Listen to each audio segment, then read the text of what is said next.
Après ces 3 semaines à vagabonder dans tout le Vietnam, j'avais envie de retrouver une routine. Maintenant que je connais un peu mieux la ville, ses espaces, son rythme, rentrer à Saigon, c'est un peu comme rentrer à la maison. Voici quelques anecdotes de ces derniers jours. J'ai appris un nouveau mot, myrmécophobie, c'est-à-dire la phobie des fourmis. Sur les 8 logements dans lesquels j'ai pu séjourner depuis mon arrivée, 5 avaient une présence exagérée de fourmis, dans le lit, dans la salle de bain. Et c'était clairement pas gérable. J'espère donc que la 9e sera la bonne pour un bon moment. En tout cas, la vue est pas mal du tout. La saison des pluies a débuté, alors pour observer les orages, c'est le spot idéal, quand j'ai pas la bonne idée de me retrouver en dessous.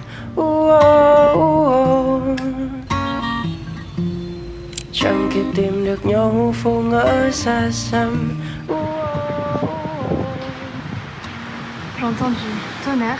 Est-ce qu'il va pleuvoir pendant mon trajet? J'ai pas de capuche, j'ai rien du tout. Bon. Je viens de dire ça. Et il pleut quoi.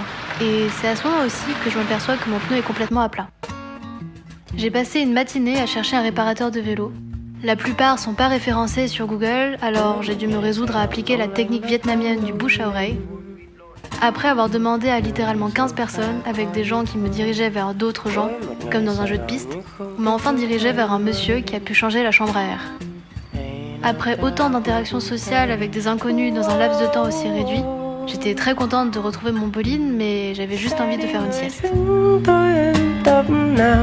À partir de quel moment est-ce qu'on se sent chez soi quelque part? On se sent chez soi quand on a l'envie et qu'on se donne la permission d'investir les lieux, d'y mettre du soi, de prendre de l'espace. Does this bus go to the Danister Palais? Oh, looking for a lumber. Oh, glory, hallelujah. Call Liverpool and the orange shoes.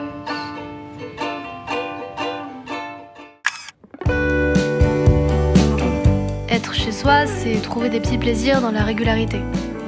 Par exemple, je passe tous les jours en vélo devant cette célèbre église rose pastel, courtisée par les Instagrammeurs du monde entier.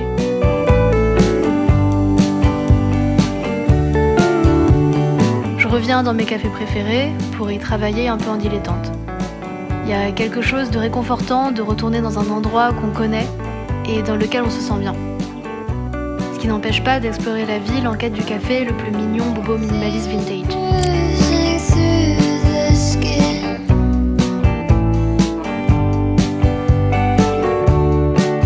C'est pas la première fois ni la dernière fois que je viens ici, mais à chaque fois que je reviens, je me rappelle à quel point j'aime cette ville.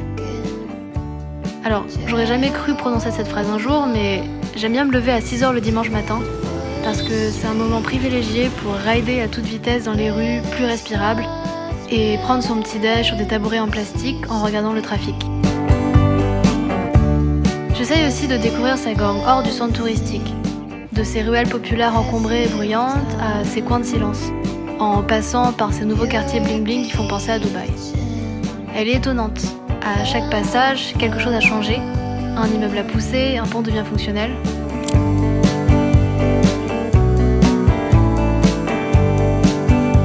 Le dimanche, une foule de tous les âges se réunit sur un terrain vague à Thu Thiem pour faire flotter des cerfs-volants jusqu'à ce que le soleil se couche.